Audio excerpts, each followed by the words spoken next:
Ayan mga kalingap, nagluluto na ako ng shorbabel. Ayan o. Ginisa ko muna.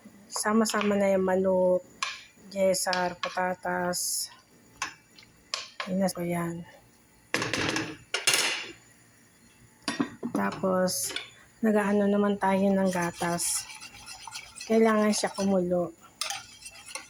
Siyang pagkakulo nito at luto na yung patatas saka yung manok, isasalin siya dyan.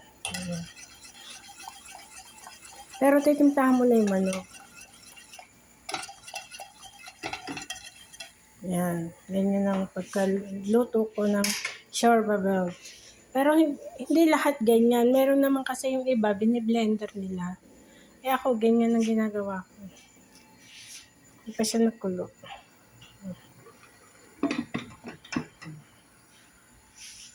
Kailangan kasi, haluin mo ng haluin. Gawa ng yung harinaw. Itinin sa ilalim.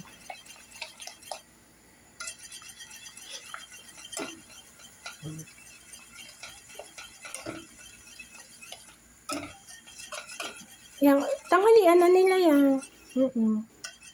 Ganun to dito, pag tinamad silang kumain ng kanin. Hindi sila araw-araw nakain ng kanin. Kung kumain man sila ng kanin, isang beses lang isang araw. Mga gantong oras, tanghalian. Sa gabi, hindi na sila kakain ng kanin. Yung aking kape, oh.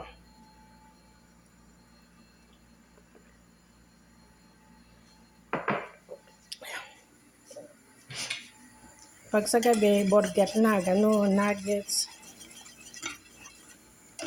Isang beses lang sila kumakain ng kanin. Pero bihira. Ngayon, ilang araw na sila hindi nakain ng kanin.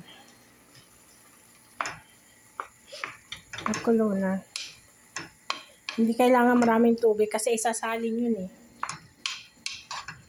Baga maluto lang yung carrots, patatas, ay manok.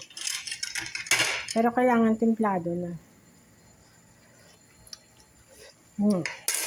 Konting asin. Kulang siya sa asin.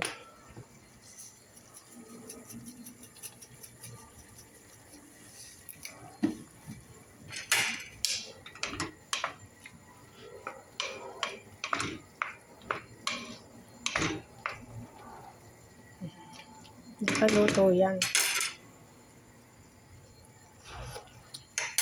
Dumating na ang alagad ko.